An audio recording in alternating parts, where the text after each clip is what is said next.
बहुत समय पूर्व जब गुरुकुल शिक्षा की प्रणाली होती थी, तब हर बालक को अपने जीवन के 25 वर्ष गुरुकुल में बिताने पड़ते थे। उस समय एक प्रचंड पंडित राधे गुप्त हुआ करते थे, जिनका गुरुकुल बहुत प्रसिद्ध था, जहां दूर दूर के राज्य के शिष्य शिक्षा प्राप्त करने आया करते थे। बात उन दिनों की है जब राधे गुप्त की उम्र ढलने लगी थी और उनकी पत्नी का देहांत हो चुका था। घर में विवाह योग्य एक कन्या थी। राधे गुप्त को हर समय उसकी चिंता सताती रहती थी। वह उस कन्या का विवाह एक योग्य व्यक्ति से करना चाहते थे, जिसके पास संपत्ति भले ना हो, पर वह कर्मठ हो, जो किन्हीं भी परिस्थिति में उसकी बेटी को खुश रख सके और उचित समय पर उचित निर्णय ले सके। एक दिन उनके मस्तिष्क में ख्याल आया और उन्होंने इस परेशानी का हल सोचा कि क्यों ना वो अपने ही खुद के शिष्यों में से ही किसी योग्य वर की तलाश करे। उनसे बेहतर उनकी बेटी के लिए और क्या हो सकता है। इस कार्य के लिए उन्होंने बुद्धिमान की परीक्षा लेने का निर्णय लिया और सभी शिष्यों को एकत्र किया।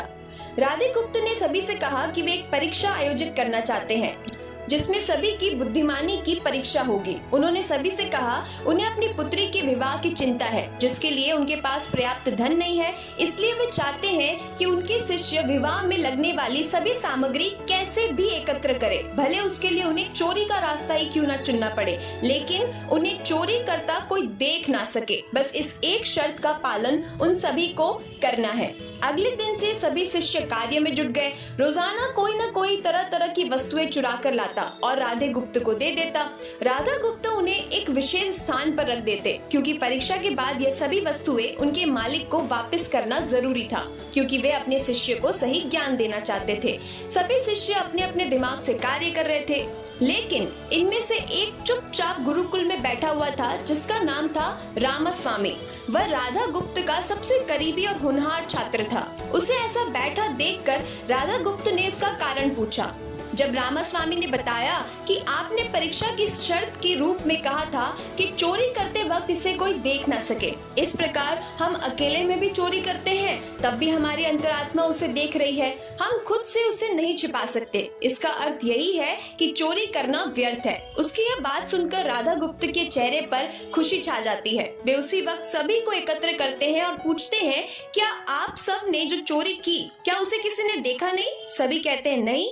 तब राधा गुप्त कहते हैं, क्या आप अपने अंतर्मन से इस चोरी को छिपा सके? सभी को बात समझ आ जाती है और सबका सिर नीचे झुक जाता है, सिवाय रामास्वामी के।